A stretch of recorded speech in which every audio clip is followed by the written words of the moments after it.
Kita berdoa. Segala pujian, kemuliaan, pengagungan, sembah, syukur dan terima kasih kami yang paling spesial kepada Allah Maha Besar. Terima kasih untuk anugerah-Mu yang begitu melimpah. Kami boleh di hadirat Tuhan, bahkan mendengarkan sabda firman-Mu yang mulia. Roh Kudus yang baik, mohon wahyukan firman Allah kepada kami. Firman tertulis dari firman hidup dalam hidup kami. Firman yang tidak pernah berubah itu mengubah hidup kami. Betapa kami haus ya Tuhan, puaskanlah. Kami lapar, kenyangkanlah akan kebenaran yang mulia. Dan tolong hamba-Mu yang terbatas, tidak berguna sebetulnya tanpa Tuhan. Semata karena rahmat-Mu urapilah hamba, menjadi salam berkat hari ini, dalam tutur kata kalimat sederhana, dalam kuat kuasa Tuhan yang besar, firman-Mu disampaikan dengan gamblang dan jelas, dan umat-Mu meresponi dengan baik. Ya Tuhan bersabda kepada kami suka sabda-Mu itu. Dan nyatakanlah kepada kami mau hidup dalam firman-Mu yang mulia. Terpuji Tuhan Yesus, damai sejahtera Allah turun atas umat-Mu. Amin. Shalom. Saudara, mari kita buka kitab suci kita. Sungguh satu sukacita besar boleh di hadirat Tuhan lagi hari ini. Dan sebentar mendengarkan firman Allah. Mari kita buka Mazmur 62. Bagian firman Tuhan yang saya kira kita semua mengenalnya. Mazmur 62 ayat 2 sampai ayat 13. Mazmur 62 ayatnya yang kedua sampai ayat 13. Demikian firman Tuhan saya bacakan. Hanya dekat Allah saja aku tenang, daripadanya lah keselamatanku. Hanya dialah gunung batuku dan keselamatanku, kota bentengku, aku tidak akan goyah. Berapa lamakah kamu hendak menyerbu seorang, hendak meremukkan dia, hai kamu sekalian, seperti terap dinding yang miring, terap tembok yang hendak roboh. Mereka hanya bermaksud menghempaskan dia dari kedudukan yang tinggi. Mereka suka kepada dusta. Dengan mulutnya mereka memberkati, tetap dalam hatinya mereka mengutuki. Hanya pada Allah saja kiranya aku tenang, sebab daripadanya lah keharapanku. Hanya dialah gunung batuku dan keselamatanku, kota bentengku, aku tidak akan goyah. Pada Allah ada keselamatanku dan kemuliaanku. Gunung batu kekuatanku, tempat perlindunganku ialah Allah. Percayalah kepadanya setiap waktu, hai umat, curahkanlah isi hatimu di hadapannya. Allah ialah tempat perlindungan kita. Hanya angin saja orang-orang hina, satu dusta saja orang-orang yang mulia. Pada neraca mereka naik terbang, naik ke atas, mereka sekalian lebih ringan daripada angin. Janganlah percaya kepada pemerasan, janganlah menaruh harap yang sia-sia kepada perampasan. Apabila harta makin bertambah, janganlah hatimu melekat kepadanya. Satu kali Allah berfirman, dua hal yang aku dengar, bahwa kuasa dari Allah asalnya, dan daripadamu juga kasih setia ya Tuhan, sebab Engkau membalas setiap orang menurut perbuatannya. Terpuji Allah Maha Besar dan Mulia itu, yang mengaruniakan firman-Nya buat tiap kita, dan berbahagialah tiap-tiap kita yang mau dengar firman Tuhan, dan menghidupi hari lepas hari. Saudara, tema kita hari ini, menanti titik 2, ujian kesabaran. Menanti ujian kesabaran. Saudara, saya nggak tahu berapa banyak di antara saudara pernah mendengar mirip atau persis dengan doa yang pernah saya dengar, doa seperti ini. Saudara, seorang bapak yang masih muda, masih umur 30 tahun, dia berdoa begini. Di depan saya dia berdoa begini. Tuhan, berilah saya kesabaran, tapi jangan tunda-tunda, berikan sekarang juga. Luar biasa doanya, saudara. Dia berkata, Tuhan berilah saya kesabaran, tapi jangan tunda-tunda, beri sekarang juga. Waduh, ini luar biasa. Minta kesabaran, jangan tunda-tunda, sekarang juga. Saudara, tapi kalau kita mau jujur, setiap kita, maafkan saya kalau katakan kayak menghakimi yang lain, saudara. Setiap kita, sebetulnya memang sulit sekali, apalagi pada hidup masa kini, untuk yang namanya menanti, untuk namanya menunggu, untuk namanya sabar. Apalagi hidup zaman kita hidup ini, zaman serba instan rasanya. Mau jus jeruk gampang, sudah ada sari jeruk. Mau foto siap jadi cepat sekali, saudara. Mau komunikasi jarak jauh, kita seolah-olah sudah dekat satu ruang yang sama. Begitu serba cepat, jalan tol, bebas hambatan, semua serba cepat. Nampaknya mengajarkan orang zaman kini untuk lebih sabar, untuk menunggu, untuk menanti, nampaknya kadang-kadang mustahil ya. Khotbah yang nggak keren nampaknya. Khotbah yang nggak menarik, saudara. Saudara kasih Tuhan, boleh saya share pengalaman sebentar, saudara? Betapa sangat menyakitkan kalau ketidaksabaran terjadi. Pengkhotbah juga berkata, ketidaksabaran membuat kesalahan-kesalahan besar. Tapi kesabaran mencegah kesalahan besar. Kata mencegah kesalahan besar, bukan sekedar tidak terjadi kesalahan besar, tapi mendapatkan buah yang manis, saudara. Izinkan saya sharing sebentar. Satu kali saya disodorkan oleh istri saya, satu anggur, dia katakan anggur itu anggur yang spesial sekali. Dengan harga yang cukup mahal, dia beli, dan memang saya waktu itu dituntut harus kejar. Banyak harus saya kejar, banyak main cepat. Akhirnya saya makan anggur itu, beberapa, ada 2-3 saya makan dengan cepat, saudara, dan saya akhirnya membuang kembali. Saya jengkel sekali karena rupanya anggurnya menurut saya tidak enak, saudara. Saya bilang, aduh anggur apa ini? Gak enak sekali. Lalu istri saya tertawa, dia berkata begini, itulah ketidaksabaran. Coba kamu sabar sebentar membelahnya, membuang biji-bijinya. Tapi karena kamu gak sabar, begitu main cepat saja, akhirnya anggur yang mahal, anggur yang bisa dinikmati dengan indah, dengan manis, dengan enak, tapi tidak didapat, saudara. Berapa banyak kita tidak mau menunggu, menanti bagi kita begitu nampaknya, aduh, sabar sih sabar, tunggu sih tunggu, berapa lama lagi?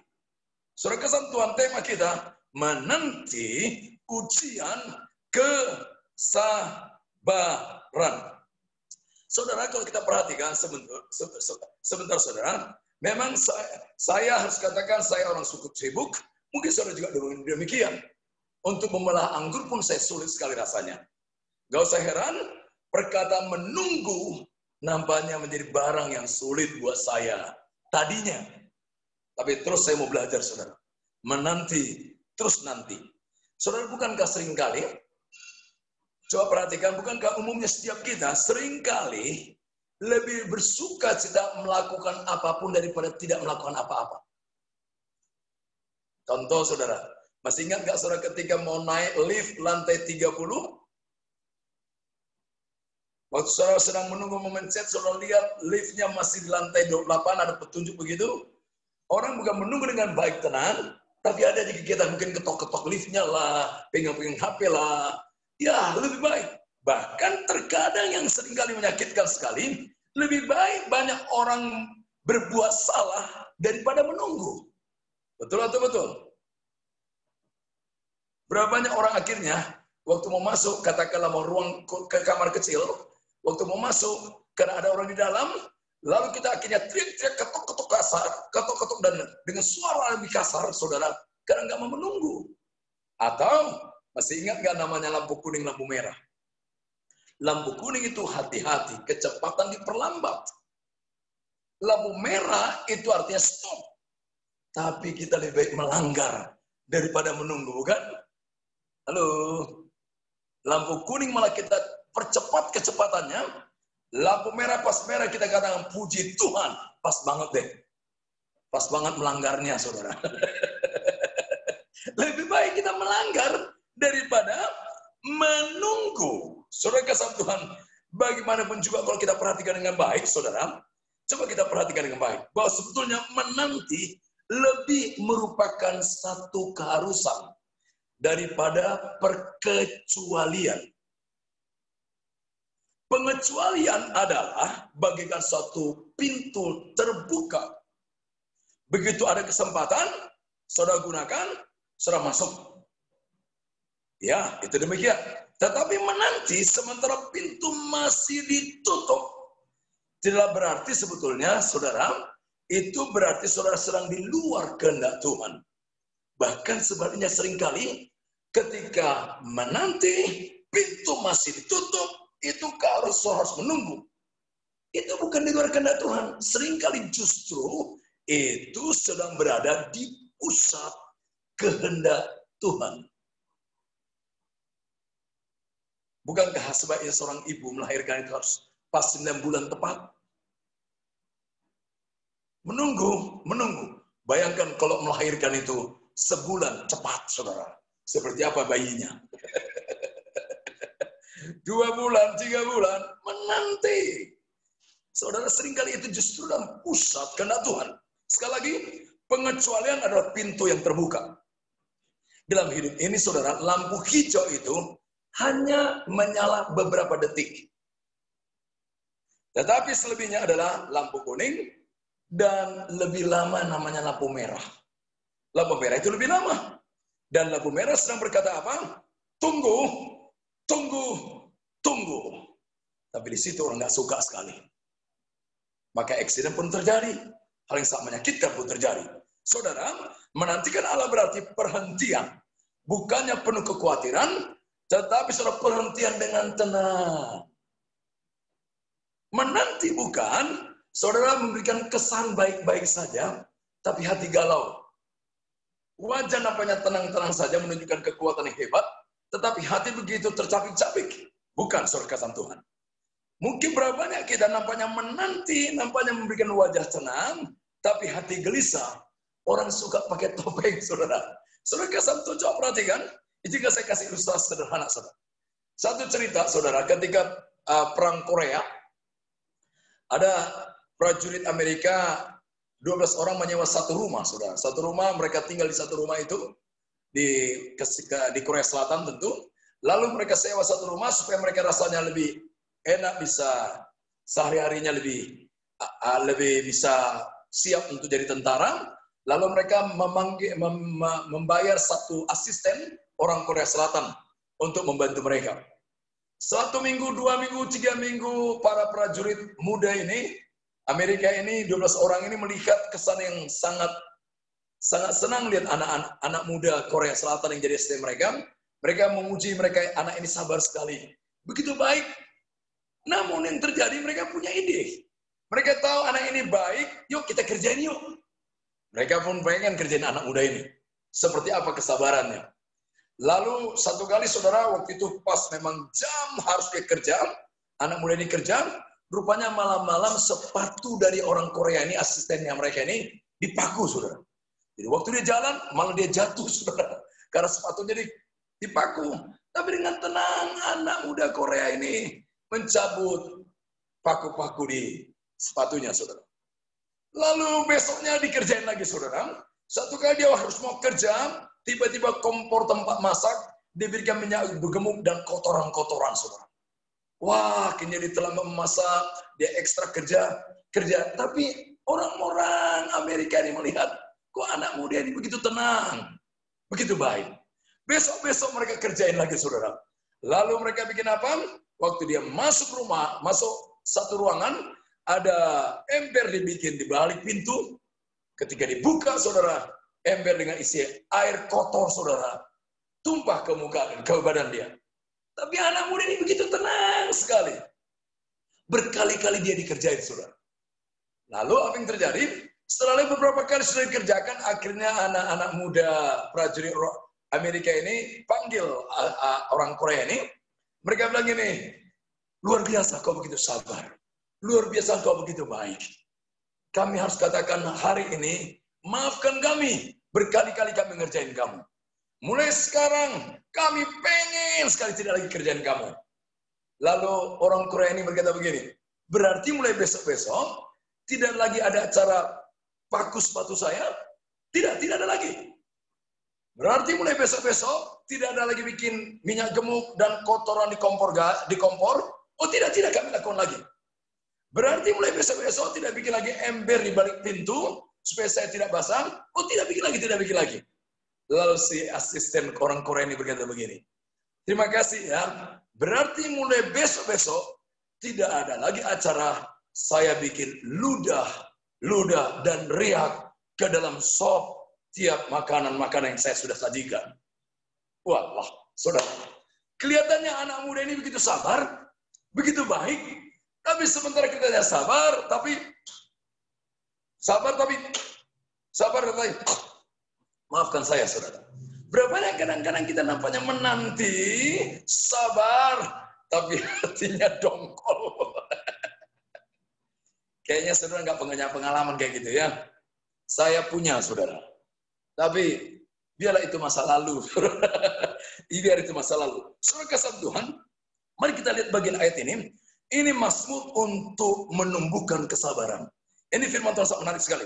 Mazmur 62, kita mendapatkan petunjuk sungguh menolong, sederhana tapi praktis sekali. Untuk bagaimana menantikan Tuhan, semua kita bisa dapat mempraktekannya. Sekarang coba lihat sebentar ayat 2. Dikatakan demikian. Hanya dekat Allah saja aku tenang, daripadanya lah keselamatanku. Terjemahan lama pakai istilah begini. Bahwasanya hatiku berdiam diri di hadapan Allah. Bahwasanya hatiku berdiam diri di hadapan Allah. Itu kejujuran yang tulus. Nggak ada kesan, nggak ada sekedar bikin kesan, karena diam diri di hadapan Allah. Dalam bahasa Ibrani-nya dipakai begini. Hanya di hadapan Allah berdiam diri hatiku. Perkataan berdiam diri diterjemahkan, saudara, itu lebih jauh berkata, berbisik dengan hati yang lembut. Karena begitu dekat, begitu tenang, nggak gerasa-gerusuk, berbisik dengan lembut. Saudara, itu nggak saya gambarkan lebih jelas. Bukankah kalau kita mau menyampaikan satu yang begitu spesial, satu yang begitu rahasia, kepada orang yang kita begitu cintai, yang begitu kita kasih, kita tentunya tidak teriak-teriak, bukan? Ya, sehingga kita teriak-teriak sehingga orang lain dengar, orang lain mendengarnya. Tetapi kita membisikkannya dengan lembut. Dalam hal ini hanya Tuhanlah yang mendengarnya. Karena begitu dekat, begitu tenang, nggak gerasa gerusuk, nggak kacau balau, tapi berbisik. Begitu tenang. Berbisik tidak buru-buru, berbisik begitu tenang. Saudara, perhatikan bagian ini lebih jauh. Bagian ini bicara tentang nantikanlah dia. Saudara, perhatikan ada 3 poin kita bahas. Yang pertama, nantikanlah dia. Nantikanlah. Bagian pertama, nantikanlah Allah untuk memimpin langkah Anda. Seringkali Tuhan minta kita, nantikanlah, diamlah. Kayak kata ayat tadi, hatiku berdiam di hadapan Allah. Jangan buru-buru, jangan berlari, tetapi diamlah. Sehingga saudara bisa mendengarkan instruksinya lebih lanjut. Sehingga saudara bisa dipimpinnya lebih lanjut.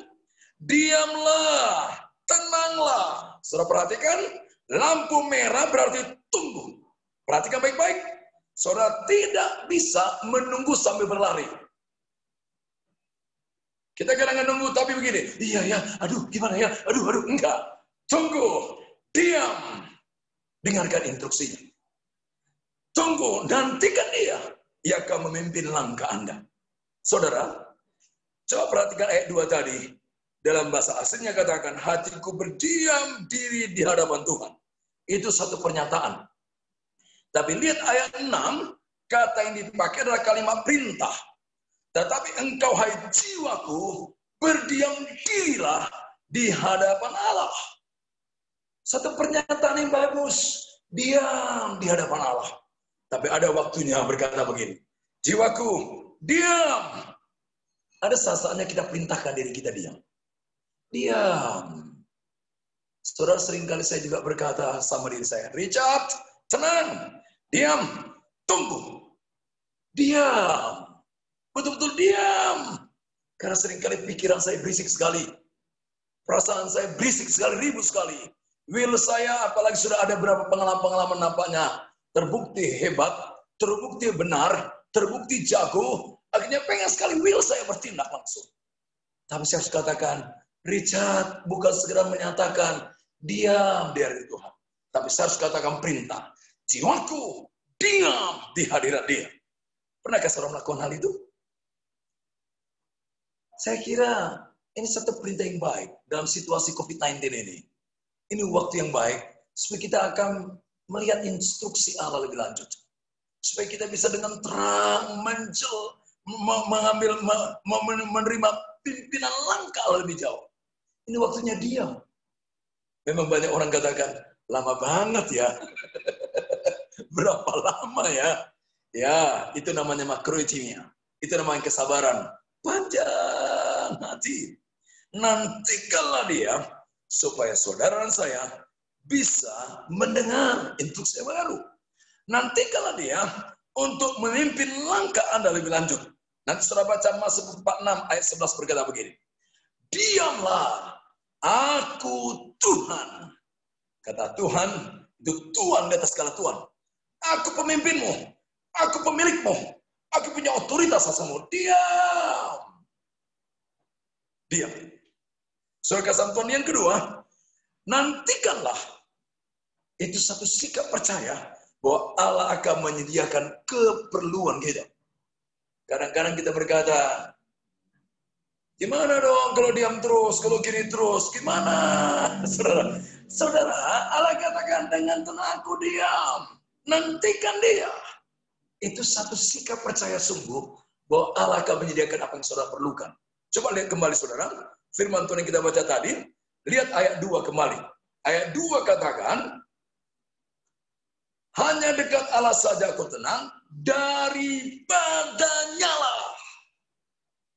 Bukan hasil kerja keras saya, bukan hasil strategi saya, bukan langkah-langkah saya yang gerasa gerusuk, bukan tindakan tiganya saya, daripadanya lah keselamatanku. Ayat 3, dialah gunung batuku dan keselamatanku. Dia saja. Dia menyediakan apa yang menjadi keperluanku. Banyak memang orang berkata, bukankah berdoa sambil bekerja? Ya, tapi sebetulnya doa itulah bekerja. Setelah doa, tenang, diam di hadirat diam. Dengarkan instruksinya sudah jelas, baru selalu berbuat. Diam, percaya penuh. Di sini Allah akan sediakan. Semua ingat nggak Mazmur 127 saudara? Jikalau bukan Tuhan bangun satu rumah, maka sia-sialah orang yang bangunnya. Jika bukan Tuhan yang mengawal kota, sia-sialah orang yang berjaga-jaga. Dan nampaknya tanda petik bagi saudara pekerja keras yang pede habis, nggak enak baca ayat 2, ayat 3. Tuhan memberikan berkatnya bagi mereka yang dicintainya sejak waktu orang itu apa? Waktu orang itu tidur, saudara. Kata tidur dalam ayat itu ada sikap percaya, sikap tenang. Nggak bisa orang tidur kalau nggak tenang, saudara. Kecuali dikasih obat penenang. Biar tenang, saudara. Tenang. Nantikan dia, sebab dia akan menyediakannya. Saya boleh share sebentar, saudara. Ini pengalaman lama. Ini pengalaman waktu anak saya lahir pertama, saudara. Waktu itu kami masih keluarga sederhana. Dan karena anugerah Tuhan, karena kami tahu anak akan lahir, kami coba nabung supaya bagaimana anak ini bisa lahir, diharapkan lahir normal, ditangani bidan, dan biayanya waktu itu saudara 600.000. Tambah maksudnya 600.000, berikut nanti kalau kembali ke dokter ke 600.000. Sudah kami siapkan dana itu.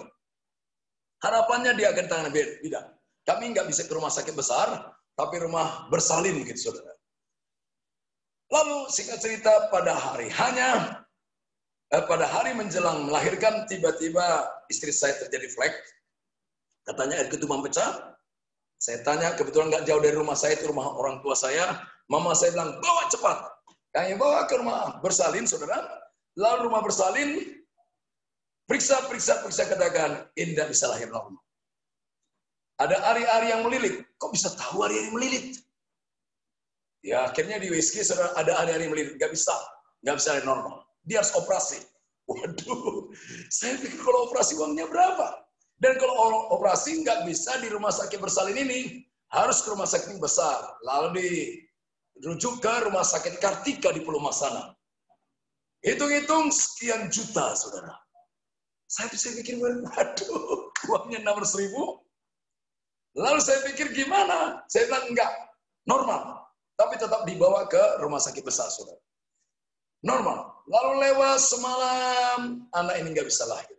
Mamanya sudah sakit luar biasa. Besok pagi nggak ada tanda-tanda juga. Dokter katakan, akhirnya dokter turun, ini tidak bisa tidak, dia harus operasi ibu ini, dan memang nanti air kedepannya akan bikin infeksi. Keracunan anaknya, dan mamanya juga akan bisa berbahaya. Waduh, itu menantikan luar biasa, saudara. Lalu orang tua, keluarga juga berkata, operasi, operasi. Saya pun berdoa Mas 34 bicara kuat sekali. Kecap dan lihatlah betapa baiknya Tuhan itu. Dan orang benar tidak ada pisau memotongnya. Itu yang saya.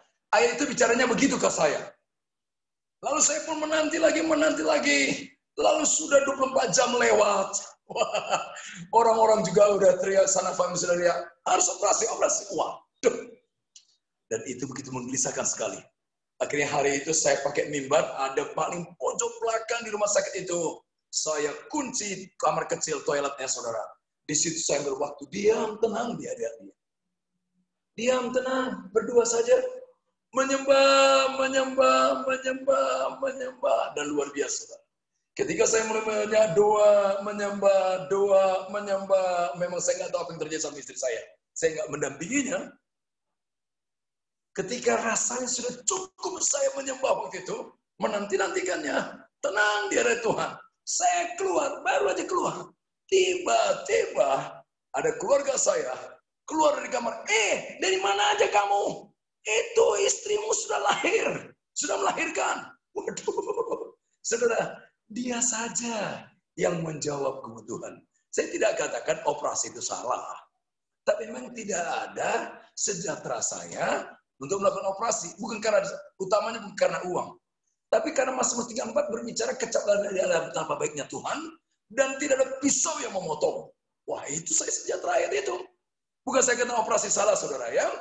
Tapi yang saya mau katakan intinya adalah, nantikan dia ada sikap percaya, dia akan menjawab kebutuhan saudara saya. Pertama, nantikan dia akan memimpin langkah saudara. Nantikan dia yang kedua, yaitu dia akan menyediakan keperluan saudara saya. Yang ketiga, nantikan dia dengan diam dalam kesenyapan. Saudara, coba perhatikan bagian ini. Ayat 2 katakan, hatiku dalam bahasa aslinya, hatiku berdiam diri di hadapan Allah. Ayat 6, jiwaku berdiam dirilah. Saudara, banyak orang Kristen seringkali berkata begini, Tuhan dengar dong saya bicara. Tapi Tuhan mau, diam, biar aku berbicara. Diam, tenang, biar aku berbicara.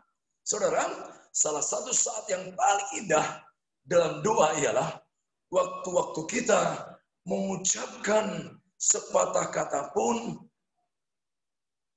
jarang keluar. Tapi kadang-kadang hanya air mata, hanya tawa, hanya kata amin, iya. Itu salah satu yang paling begitu dekat. Saat yang paling intim sama dia. Contoh sederhana, saudara. Saudara yang punya hubungan manis dengan pasangan hidup saudara tahu itu, ketika cinta saudara semakin dalam, ketika saudara berduaan, kadang-kadang nggak banyak bicara, saudara ya. Hanya sentuhan lembut, menatap dia saja, wah, ada kedalaman. Ngerti nggak maksud saya? Atau nggak pengalaman, saudara? Ada pengalaman lah ya. Demikian juga dengan Allah. Ketika saudara makin dalam dengan dia, diam tenang di hadirat dia. Kadang-kadang kita nggak banyak tutur kata lagi. Hanya kata, ya, terima kasih Tuhan. Amin.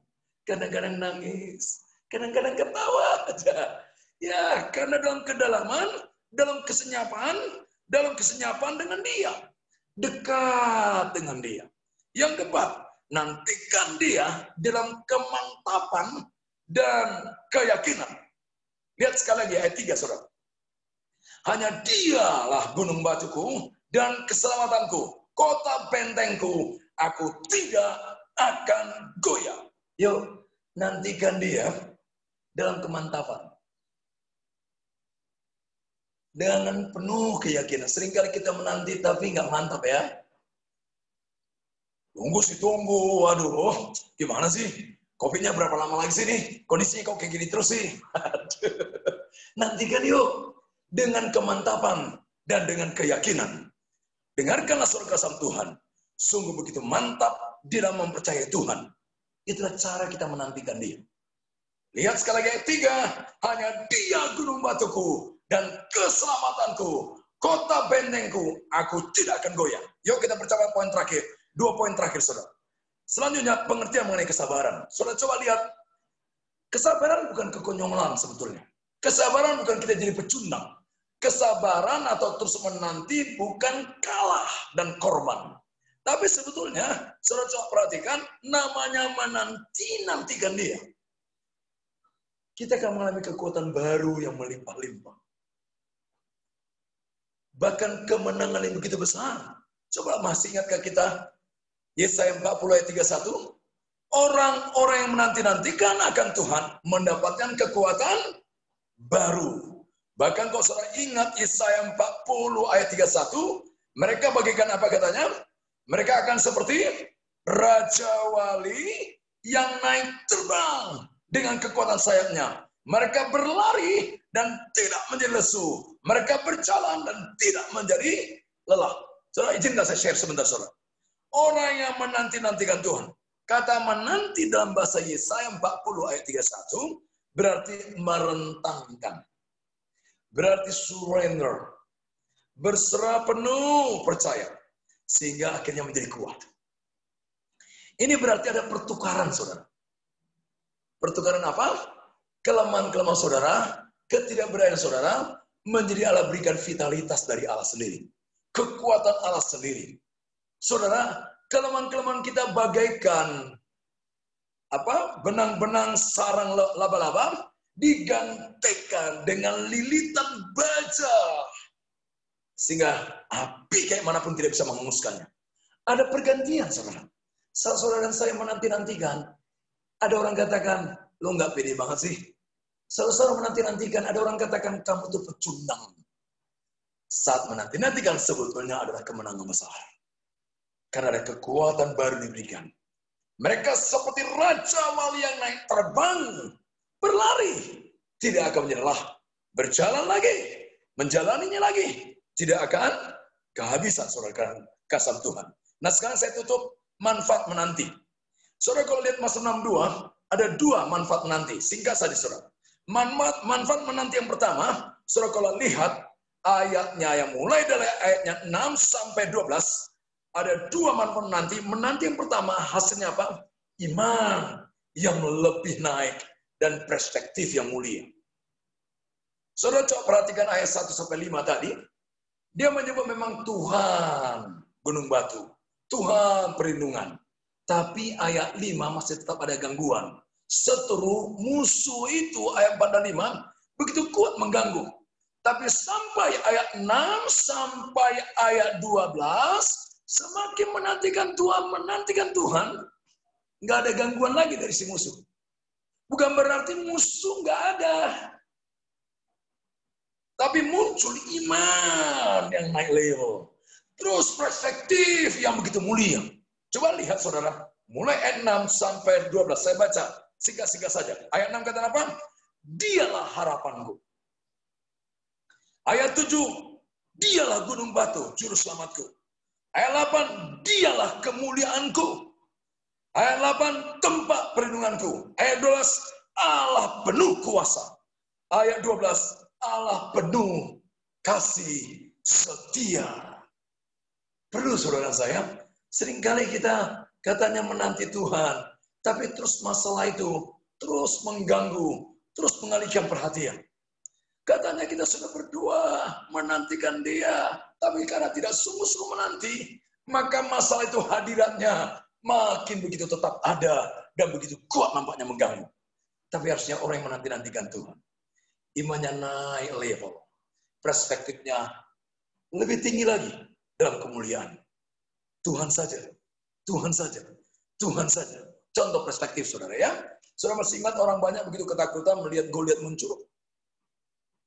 Tapi ada namanya Daud, masuk dalam medan laga. Kenapa dia masuk? Apa dia orang gila sehingga berani-beraninya masuk, saudara? Apa dia kelas nekat, saudara? No. Ini alasannya. Karena dia punya iman dan perspektif, saudara. Dia berkata, engkau maju, hai Goliat, dengan pedang dan perisaimu. Tapi aku maju atas nama Allah Israel. Hari ini juga engkau akan menjadi makanan burung di udara. 12 pengintai tanah Kanaan, 10 orang mengatakan itu tanah sumur susu dan madu. Itu tanah subur sekali. Tetapi bangsanya raksasa-raksasa. Tapi 2 orang, Kaleb salah satunya berkata apa? Itu betul bangsa raksasa.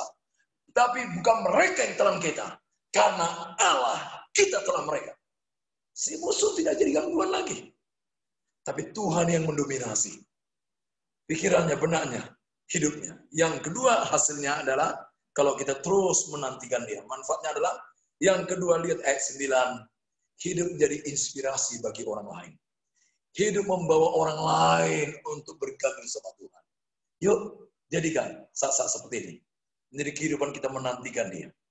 Dan hidup kita pun naik level lebih tinggi. Terus perspektif pun lebih mulia. Dan juga hidup kita menjadi inspirasi bagi orang lain untuk mengandalkan Tuhan. Untuk bergantung kepada Tuhan.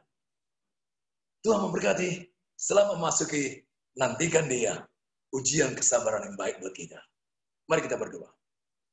Tuhan mulia, kami bersyukur untuk firman-Mu. Biar hati kami semua lembut, tunduk kepada kebenaran Tuhan. Bukan segala mendengarkan kebenaran-kebenaran secara teori, prinsip yang baik. Tapi jadikanlah kami jadi pelaku yang baik. Ini waktu-waktu penantian yang baik.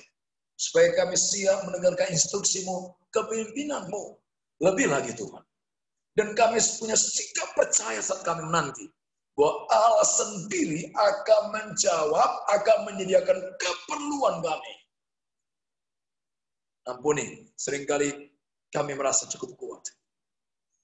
Dengan akal kami, dengan strategi, dengan cara kami, dengan daya juang kami.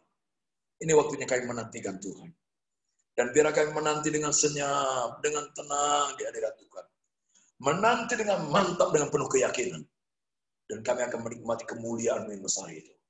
Bapa, jamah kami semua, ubahkan kami, ampuni kami. Pulihkan kami lebih lagi. Untuk menjadi orang yang diam tenang di hadirat Tuhan. Terima kasih Bapa, kami bukan korban, tapi lebih dari pemenang. Karena Yesus Tuhan Juru Selamat kami mulia. Terpuji Allah mulia di dalam nama Tuhan Yesus. Amin. Terima kasih saudara.